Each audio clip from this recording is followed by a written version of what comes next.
Hola, hola, pues seguimos aquí en el Congreso Iberoamericano de Divulgación Científica en nuestra cuarta edición online.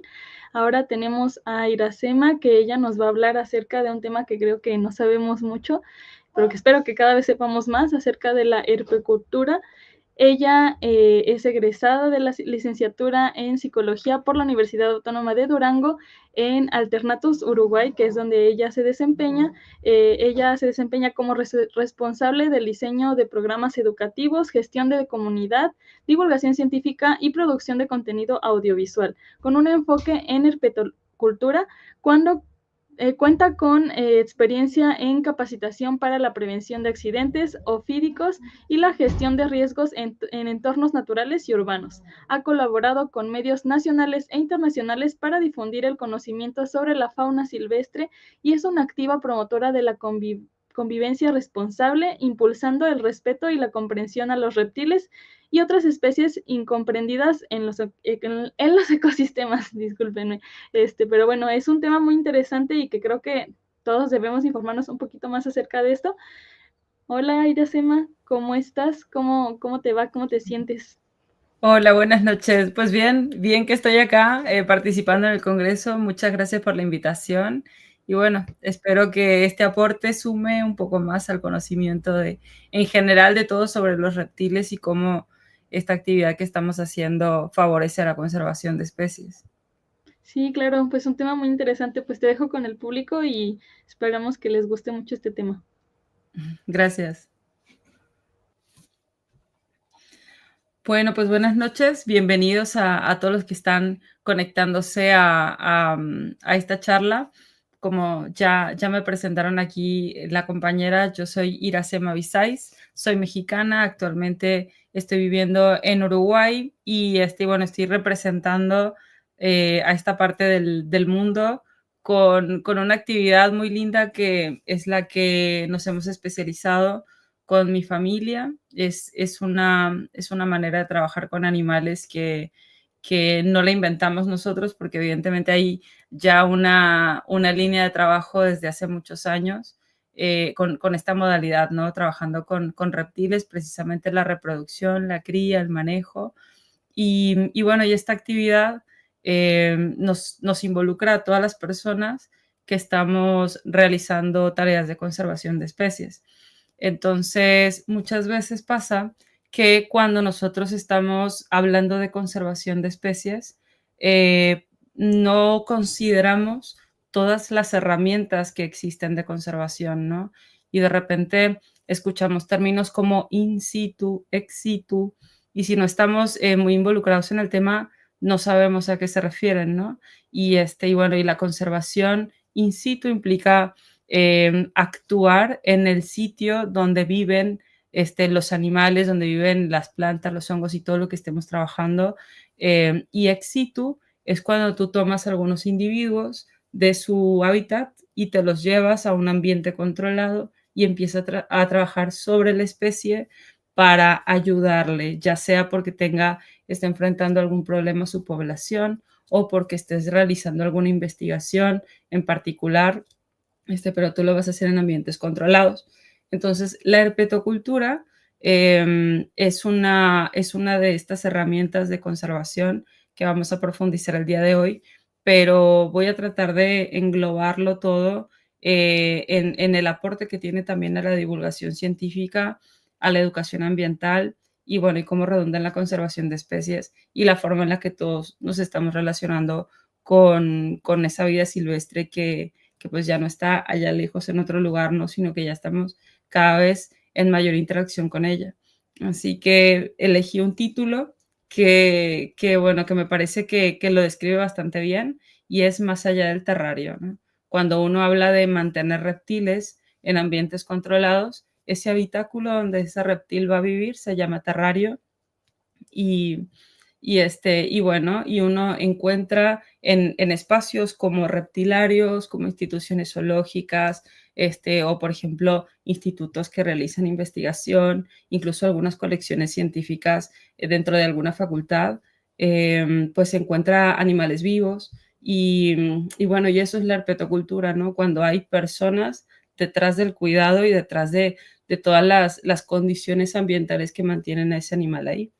Así que vamos a ver cómo esta actividad llamada herpetocultura hace la función de puente a la conservación de los reptiles. Cuando hablamos de conservación, yo les hablaba de los términos in situ, ex situ, ¿no? Bueno, ahí surge la pregunta, ¿qué nos imaginamos cuando hablamos de conservación de vida silvestre? A veces pensamos en hábitats naturales como montes, humedales, liberación de animales, ¿no? Ya cuando nos enfocamos más en fauna, sentimos que estamos hablando de organismos mucho más cercanos a nosotros y tendemos a humanizarles y tendemos a proyectar en ellos cosas que nos suceden a nosotros, ¿no? Situaciones, experiencias, anhelos, sentimientos, y es imposible no empatizar con un animal, salvo que definitivamente no nos gusten los animales, ¿no? Y hoy por hoy son seres vivos que están tan cerca de nosotros, muchos de ellos son parte de nuestra familia, así que es un poco difícil no verlos como algo distinto de las plantas y de los hongos u otros organismos, ¿no? Uno ve animales silvestres y cree que lo mejor para cualquier individuo siempre es pues estar en su hábitat, ¿verdad? Y ni bien, o sea, pensamos en un terrario, decimos, eso debe de ser muy cruel, ¿no? Eso debe de ser contraproducente, debe de ser malo. Y esto es una de las cosas que nosotros venimos como a aclarar de alguna manera, porque no todas las formas de manejar individuos silvestres fuera de su hábitat son negativas o son malas. Si bien hay actividades que repercuten de forma negativa, que también se van a mencionar, hay actividades que llevadas a la práctica con responsabilidad resultan ser todo lo contrario, resultan ser muy positivas e incluso ayudan a disminuir esas presiones que se ejercen cuando se llevan adelante prácticas que son realmente negativas para estas especies, ¿no? Entonces, otra de las cosas que nos atraviesa a los que trabajamos en conservación de vida silvestre es que nos gusta tanto la naturaleza, nos gusta tanto, bueno, no sé, la fauna, la funga, la flora, que nos olvidamos que el esfuerzo de una sola persona no va a ser realmente de impacto, ¿verdad? Y entonces no nos enfocamos tanto en las personas y en el rol de todas las personas y con sus pequeños impactos, como en un todo logran los cambios que nosotros quizás estamos buscando o generan los problemas que nosotros estamos buscando combatir una sola persona. Entonces, la clave que nosotros hemos encontrado en el trabajo con animales es que no alcanza con que te gusten los animales, ¿no? Te tiene que gustar trabajar con la gente, te tiene que gustar, tienes que tener paciencia, tienes que saber que va a haber momentos frustrantes, tienes que saber que va a haber cierta resistencia por parte de algunos miembros de la población, porque no todos van a entender lo que significa proteger o conservar una especie o un hábitat. Y ahí es cuando nosotros empezamos a evaluar o a replantearnos de qué manera vamos a hacer que esta realidad cambie para estas especies, ¿no? Y bueno, a través, en el trabajo con nuestra familia en Alternatus, hemos encontrado que esta actividad llamada herpetocultura nos ha ayudado muchísimo a acercar a la gente, a las personas, pero de cualquier edad y de cualquier condición, a la naturaleza. A veces algunas personas por cuestiones diversas no tienen acceso a la naturaleza o no tienen acceso a sitios donde puedan aprender estas cosas. Y bueno, cuando menos se lo esperan, hay una persona, hay una institución que está llevando esa información y que les está llevando a descubrir formas nuevas en las que uno puede ayudar a mitigar los impactos negativos que ponen en peligro a otras especies, ¿no?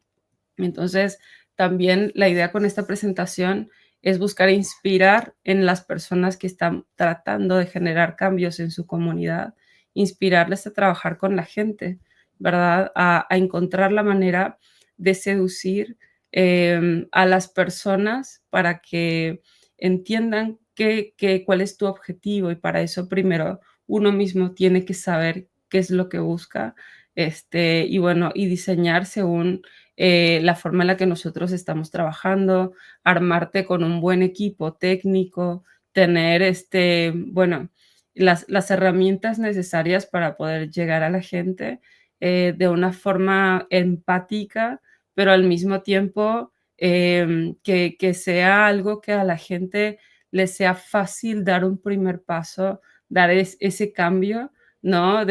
Primero de entender qué es un reptil, ¿no? En este caso, con nosotros nos pasa, trabajamos con reptiles, le pasará a mucha gente que trabaja con tlacuaches o zarigüeyas o con murciélagos, incluso gente que trabaja con insectos, con arácnidos, que hay muchísimo rechazo por parte de la sociedad, no solamente porque no valoren lo que es un animal de estos o su rol en el ecosistema, sino porque ya le tienen un desprecio especial o un miedo o una fobia que les impide o les pone barreras para poder entenderlos y para poder tener un acercamiento.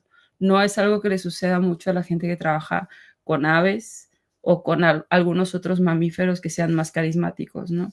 Entonces, bueno, es un desafío trabajar la conservación desde la gente con animales que no suelen ser carismáticos, que suelen tener una carga simbólica negativa, pero bueno, es muy interesante y bueno, vamos a aprovechar este espacio para poder compartir cómo lo estamos haciendo nosotros y bueno, y al final, si existe alguna consulta o quieren comentar o profundizar en otro tema, pues por supuesto que lo podemos hacer. Bueno, la herpetocultura yo les di como una primera mirada, pero básicamente es la actividad en donde tú ejerces un manejo responsable de reptiles y anfibios vivos y sanos en ambientes controlados, ¿sí? Cuando yo ya no tengo el animal en su hábitat, sino que me lo llevo a un recinto, a un terrario, a un hábitat controlado y yo tengo que hacer que la temperatura, la humedad, bueno, todas las condiciones de sustrato, alturas, el enriquecimiento ambiental que voy a incorporar en ese lugar, sea para el bienestar de este animal y que el animal que va a vivir ahí realmente pueda desempeñarse de forma óptima según lo que nosotros estemos buscando, ¿verdad? No siempre vamos a buscar la reproducción del animal, quizás nosotros estemos haciendo investigación y bueno, para hacer investigación con ejemplares vivos es necesario saber cómo mantenerlos con bienestar para que nuestra investigación no perjudique a la población que vamos a estar teniendo como muestra, ¿verdad? Pero también tiene otros usos, la herpetocultura, ¿no? Por ejemplo, también impacta de forma muy positiva en otras actividades, como es el combate al tráfico ilegal de especies. Si bien sabemos que el tráfico ilegal no solamente se da con los animales vivos, también se da con los animales, con partes de animales o con productos a raíz de alguna parte del animal. También existe el tráfico ilegal de animales vivos.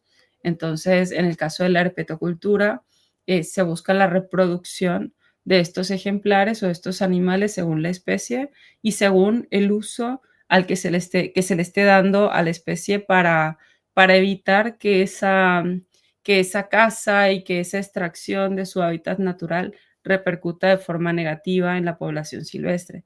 Por ejemplo, en el caso de los cocodrílidos, ¿no? Caimanes, cocodrilos, que se cazan por la piel para la industria peletera o la carne para consumo, pues existen granjas en México incluso donde se crían para eso y están reglamentados, están registrados, tienen sellos bueno, que garantizan la trazabilidad de ese producto que nosotros estamos obteniendo, y dentro de esas garantías, pues te establece que no vas a tener un problema sanitario, que no se está afectando negativamente a una población silvestre, etcétera, ¿verdad? Entonces, para evitar ese tráfico ilegal, se buscan herramientas de conservación de especies, y ahí es cuando entran estas actividades que son, por ejemplo, de cría bajo cuidado humano. Pero también en el rescate y la rehabilitación de reptiles entra la herpetocultura, porque si tú sacaste a un animal de una situación peligrosa, está lesionado, lastimado, enfermo, moribundo, herido, y tú necesitas cuidarlo un tiempo, además de darle su tratamiento y de alimentarlo, necesitas mantenerlo con bienestar para que se vaya mejor de cómo llegó a contigo. Entonces, también hay que establecer los parámetros, un espacio y todo lo que necesite el animal para estar bien. Eso también es herpetocultura.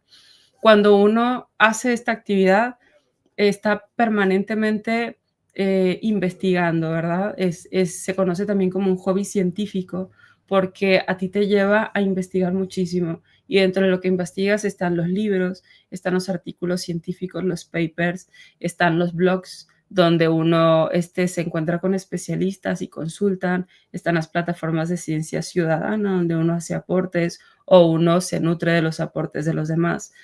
Uno tiene que ponerse, actualizarse en lo que es el conocimiento de la especie a nivel global, su estatus de conservación.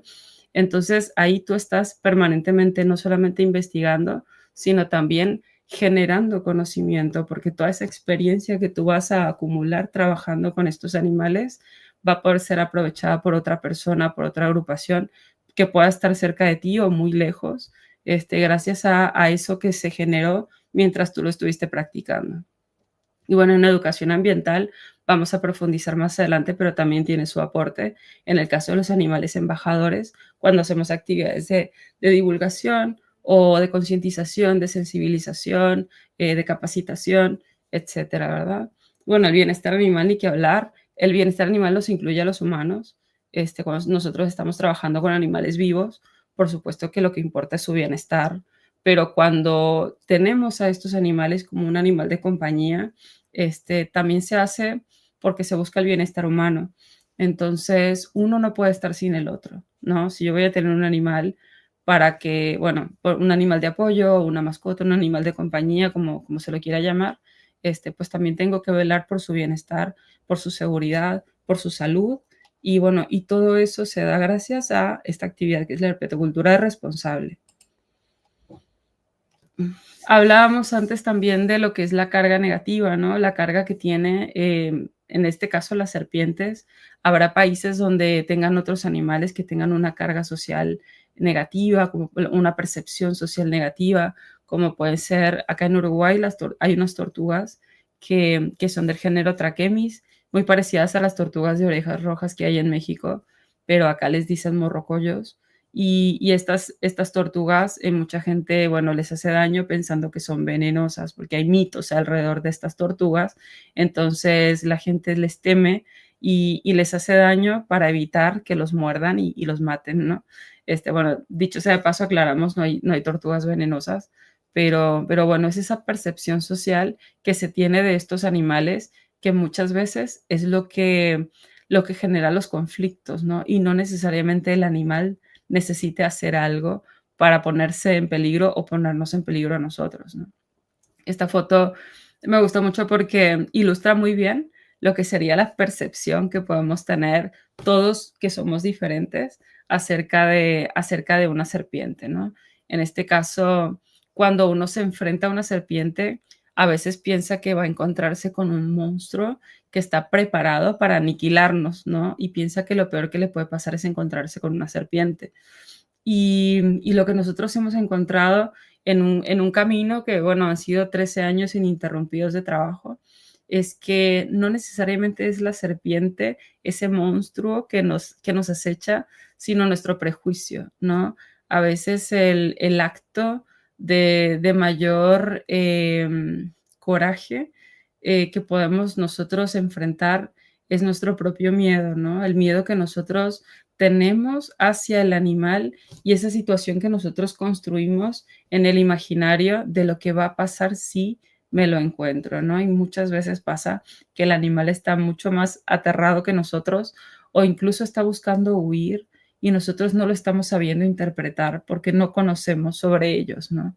Y bueno, entonces es una de las cosas que están muy, muy bien identificadas, que a veces le tememos a un monstruo que no existe, pero bueno, ahí va el trabajo que vamos nosotros implementando con la comunidad, ¿verdad? Identificar a qué le temes. O sea, ¿realmente tuviste a una serpiente hacer eso?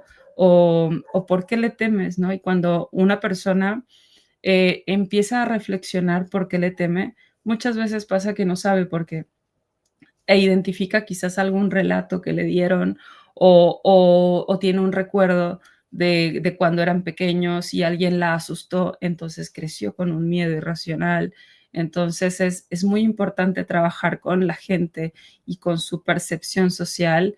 Y bueno, y para eso uno que trabaja con estos animales y a su vez con la gente tiene la oportunidad de que el animal les enseña también a ellos quién es, ¿verdad? Porque uno tiene un límite en lo que puede transmitir y después depende de la persona si lo va a creer, si lo va a entender o si realmente va a cambiarlo, ¿verdad? Y cuando tú acompañas a una persona en su proceso, te das cuenta que es muy, muy distinto cuando el animal está presente y el animal le está diciendo a esa persona quién es él, ¿no? Es como que se hace otro tipo de clic, otro tipo de entendimiento del mensaje que uno le está llevando hasta ahí. Y bueno, y aquí es donde entran los animales embajadores, ¿no? Cuando nosotros hablamos de educación ambiental y de divulgación, ¿no? De esta información que a veces queda en ámbitos muy cerrados como los ámbitos académicos o científicos, a veces nosotros nos tenemos que plantear, ¿es suficiente con ver al animal o es necesario algo más, ¿no? Porque los libros de texto, las pantallas, las maquetas o las representaciones, no sé, las figuras de animales, si bien tienen un gran aporte en la instrucción y en el relato, digamos, en lo que sería lo ilustrativo, hay algo que nos está faltando cuando una persona realmente quiere aprender, pero tiene una barrera que va más allá de sus ganas o de su voluntad, ¿no? Y ahí es cuando entra el rol de los animales embajadores, en este caso los reptiles, con esa carga simbólica tan poderosa que tienen, ayudan muchísimo a que una persona que jamás estuvo en contacto con una, pero les tiene terror, pueda hacer un cambio de una forma muchísimo más rápida que si tú estuvieras conversando e intentando convencerla de algo, ¿no? O si tú la pusieras a leerte un texto o la llevaras a un lugar donde hay figuras de los animales, ¿no? O le muestras una serpiente de goma. Es muy distinto cuando ven al animal. Y cuando los tocan es otra cosa, ¿no? Entonces acá la pregunta que yo planteo es, ¿el cambio empieza realmente en los ojos? O sea, cuando tú lo has visto o en el sistema nervioso. O sea, cuando tú has tomado contacto con él, pasan otras cosas, ¿no? Nosotros tenemos unos cuantos animales que son embajadores de las serpientes, no solamente de su especie, y lo que notamos es que hay personas que cuando tocan a una serpiente les pasa algo que no pueden explicar muy bien, pero te dicen, yo pensé que eran frías, yo pensé que eran babosas, yo pensé que iba a ser desagradable. Y empiezan con una cuestión de querer entender qué es lo que sienten y de querer entender qué es la serpiente, ¿no? En sí, que no eres animal baboso, rastrero, desagradable y feo, que siempre pensaron que era, y empiezan como a entender que había algo más en la piel de la serpiente que no estaba tan feo, ni tan desagradable, ni era baboso, ni viscoso, ni frío, ¿no? Y sí que hay un cambio en muchas personas y sí que es movilizador para muchas personas.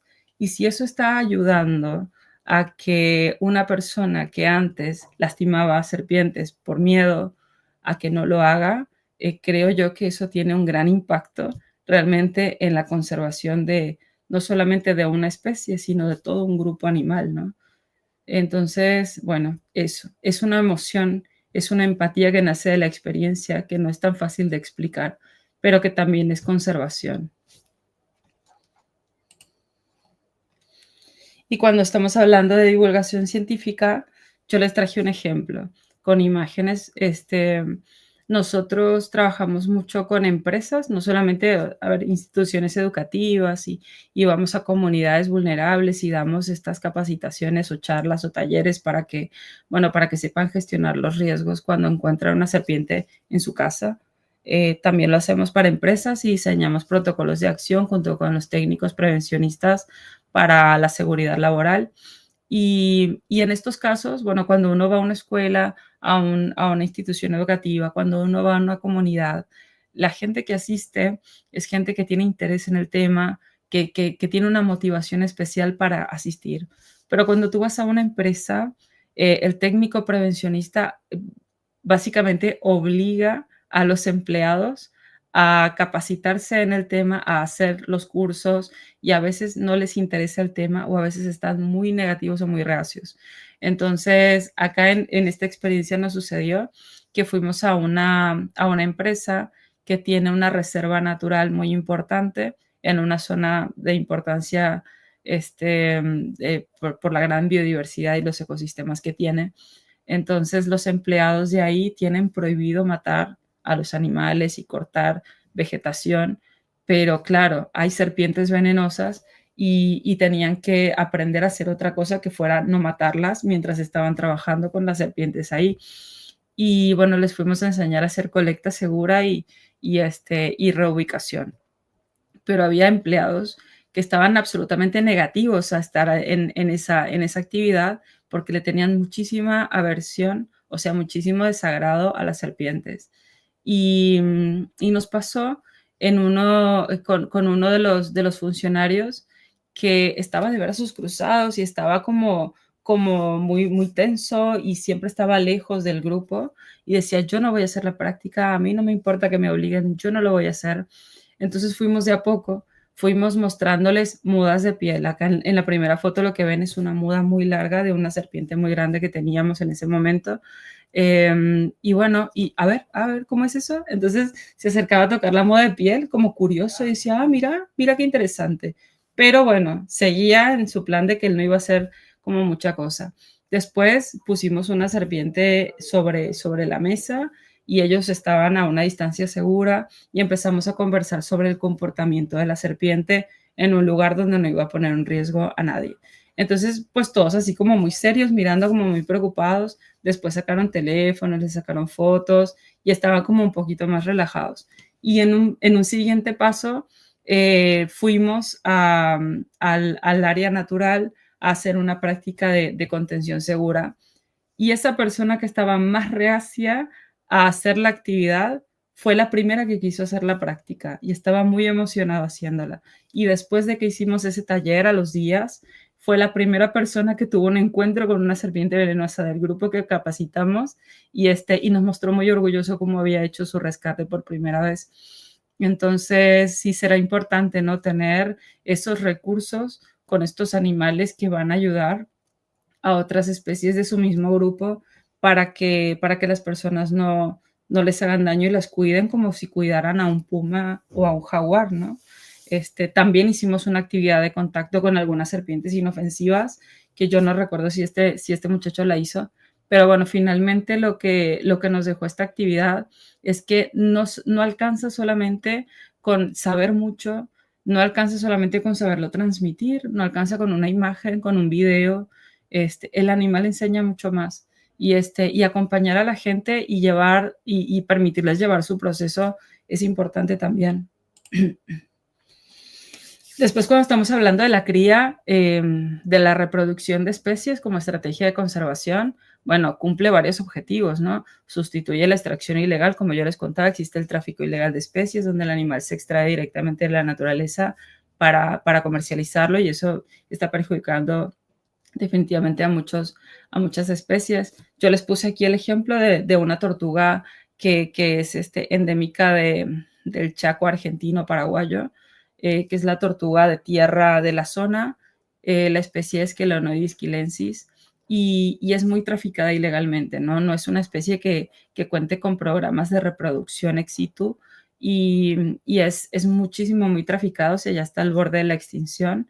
El hábitat de ella también está desapareciendo por actividades forestales, pero bueno, nosotros tenemos algunos ejemplares en nuestro centro que fueron mascota de familias que por determinadas circunstancias ya no las pudieron cuidar, porque son animales que viven muchos años.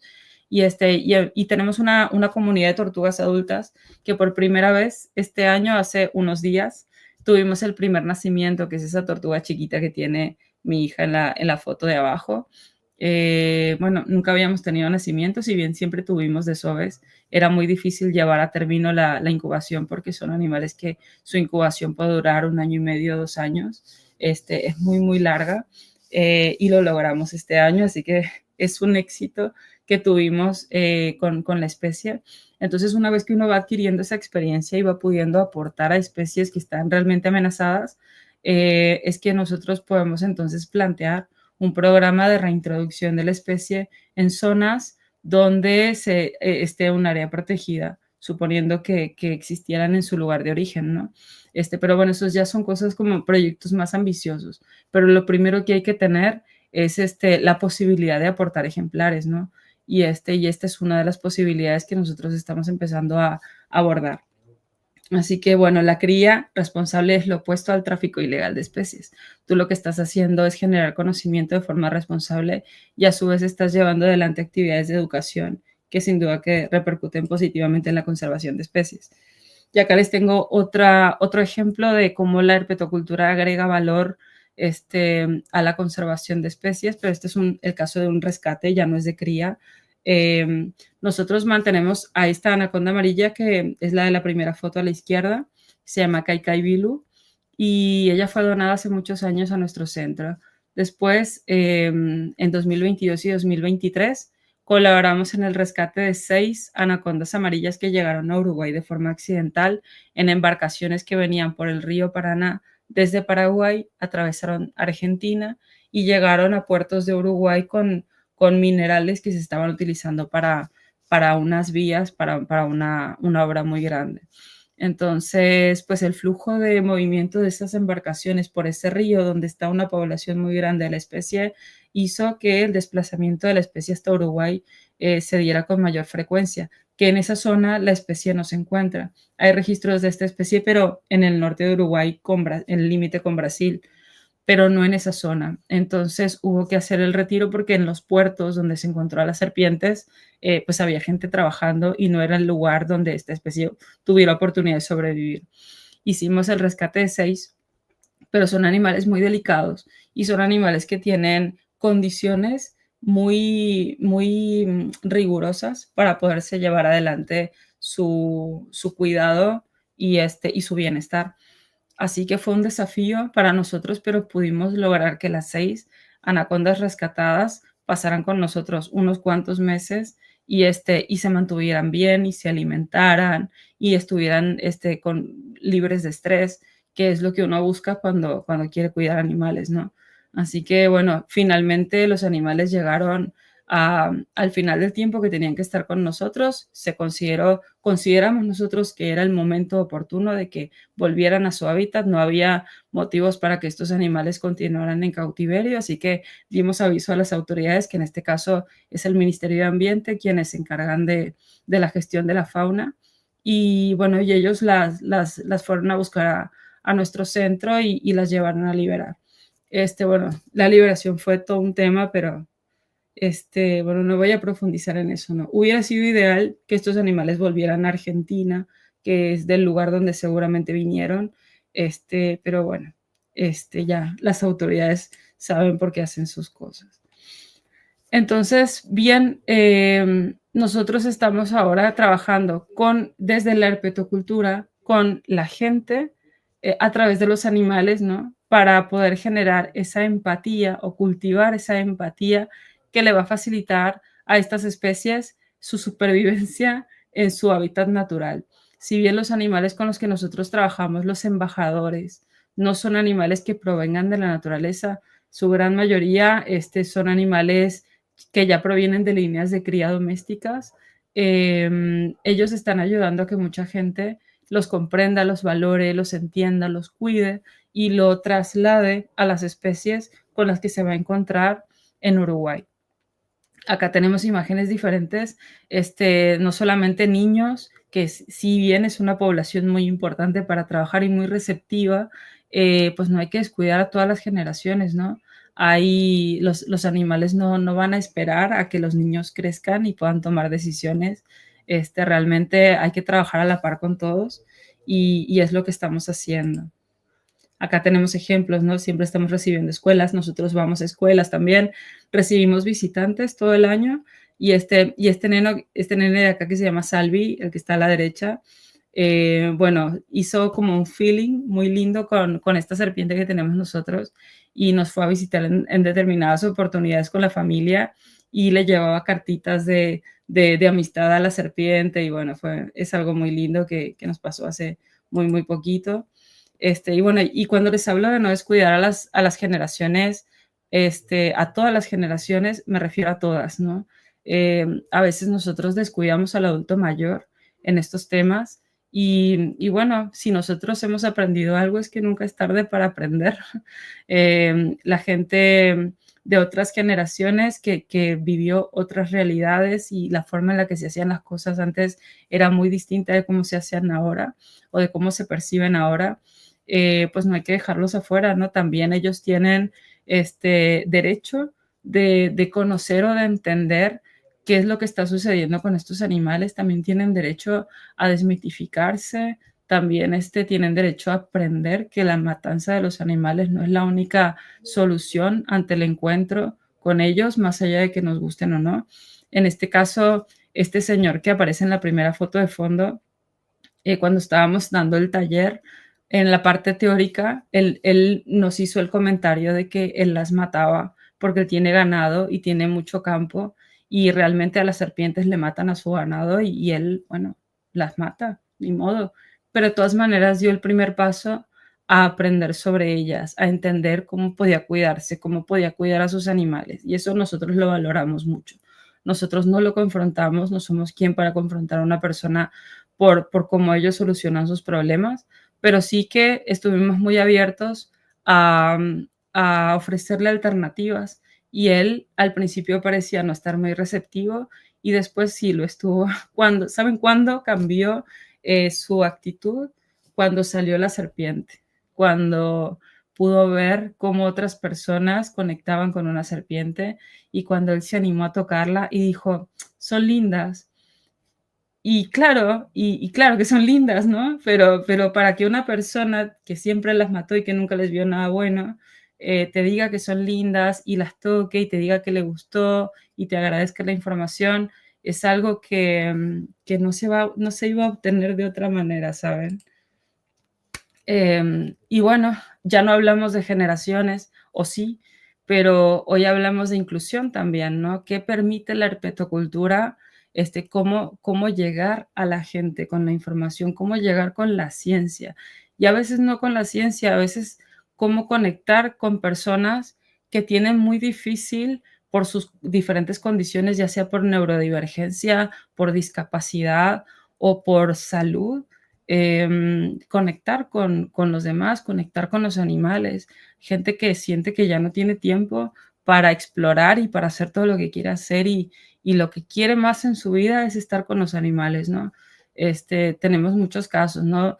Niños con TEA y adolescentes, adultos con TEA son asiduos visitantes de nuestro centro. Así que, bueno, acá tenemos personas ciegas, tenemos personas con baja visión, con diagnósticos muy complicados y con enfermedades terminales.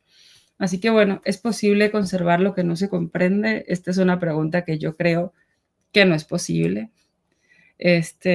Porque bueno, la conservación necesita ciencia, pero también necesita puentes y la herpetocultura es una de ellos. Muchas gracias.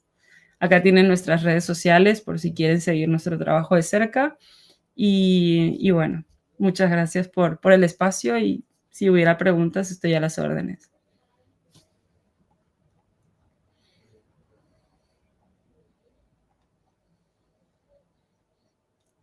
Tienes silenciado el micrófono. Perdón. Digo que decía que muchísimas gracias por la plática, estuvo muy interesante. No sé si haya preguntitas, pero creo que hay varios comentarios por ahí. Dicen, ya llegué. Hay muchísimos comentarios por ahí bonitos. Dice, genial. Saluditos. Dice Estela, muchas buenas noches, desde Montevideo, Uruguay, acá firme viendo tu exposición del Congreso Iracema. Estela y Miguel, pues te están viendo, ¿no? Qué linda, Estela, muchas gracias.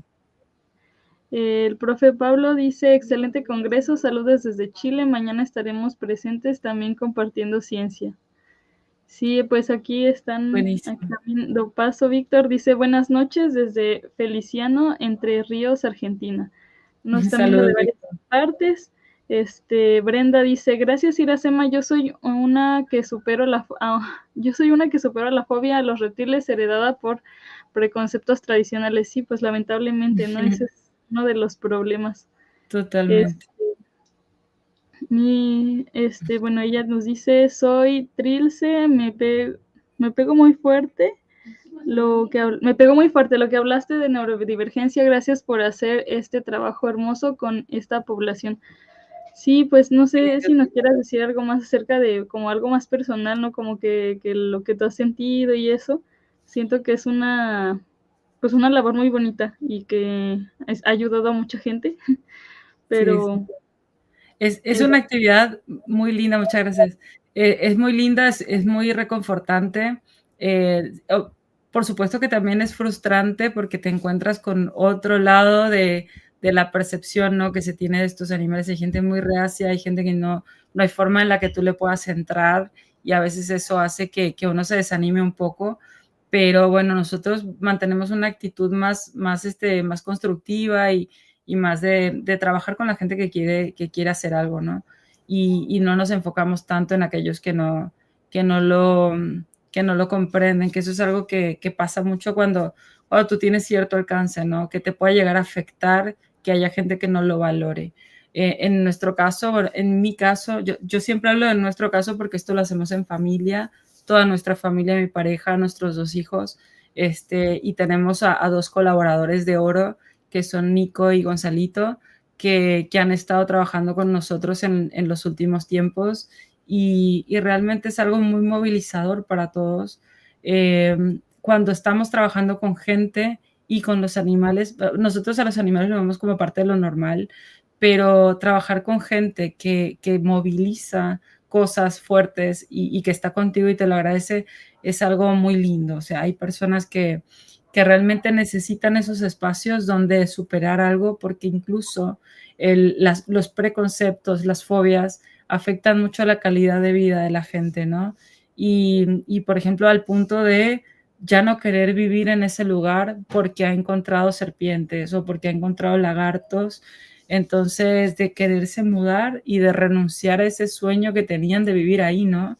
Y bueno, y terminan con nosotros buscando como una última alternativa a tener que renunciar a ese lugar, ¿no? Y realmente es muy movilizador porque te conecta mucho con la gente y te hace replantearte a ti mismo muchas cosas, ¿no? Como ¿qué pasaría si, no sé, si nosotros estuviéramos en otra situación y qué nos gustaría que a nosotros nos diera un especialista, ¿no? ¿Qué necesitaríamos nosotros de repente mejorar también para poder dar un mejor servicio? Y también el tema de cómo podemos hacer nosotros para ayudar a más gente sin dejar de tener una vida, ¿no? A veces Claro. es lo que te consume, pero a su vez es reconfortante y algo que a nosotros nos pasa en casa es que a nuestra familia lo que hacemos la mantiene muy conectada y muy unida. Entonces es como que el beneficio siempre es intercambiar, ¿no? Uno por otro. A mí me va con mi familia súper bien, entonces yo puedo darle más a los demás. Okey. Y yo tenía una duda, ¿será que, no sé si aceptan como, no sé si voluntariados o servicios así para los estudiantes que nos lleguen a ver, si les interesa como, pues esa parte, poder, pues trabajar o apoyar de alguna manera? Sí, sí, sí, de hecho, hace una semana o 2 semanas ya que estamos en el nuevo centro, estamos estrenando instalaciones y estábamos en un local provisorio que era muy chiquito y no estábamos admitiendo, por un tema de espacio, más personal. Pero ahora que ya estamos con las nuevas instalaciones, vamos a empezar a familiarizarnos con la organización y el orden y las dinámicas, y vamos a abrir alguna plaza para voluntariados, para pasantías. Eso sí es una de las prioridades, que ahora vamos a trabajar no solamente la reproducción, que lo venimos haciendo, la atención al público, estamos incorporando también la investigación, tenemos un laboratorio para extraer veneno y empezar a trabajar el tema de ordeñar serpientes para buscar propiedades que favorezcan la salud humana. Entonces, bueno, sí, tenemos muchos proyectos y vamos a precisar a mucha gente trabajando con nosotros. Sí, para que estén pendientes también en sus Sí, redes y demás. Pues muchísimas gracias. Mira, siguen mandando saluditos. qué bueno. Pues muchísimas gracias. La verdad es que estuvo muy interesante y que en verdad sí están haciendo su gran granito de arena, que esperemos que poco a poco, yo siento que lo he escuchado un poco más a través de los años, pero pues aún hace falta saber más del tema y está muy padre, muy bonito, pues que se vuelva algo como incluso un pasatiempo, ¿no? Claro. Pues ya, muchas gracias, por Ujú. estar aquí. Ya vamos a seguir con las siguientes charlas, que todavía nos faltan otras 3 este día. Ahorita vamos con Pao Vallejo, ella nos va a hablar acerca de la medicina nuclear, un tema muy interesante y que probablemente no sepamos mucho de él. Así que quédense para seguir este congreso. Y pues muchas gracias, Iracema. Espero que te haya gustado la experiencia y pues aquí estamos cualquier cosa. Me encantó el espacio, muchas Nos gracias. vemos. Así que recomendada la próxima charla.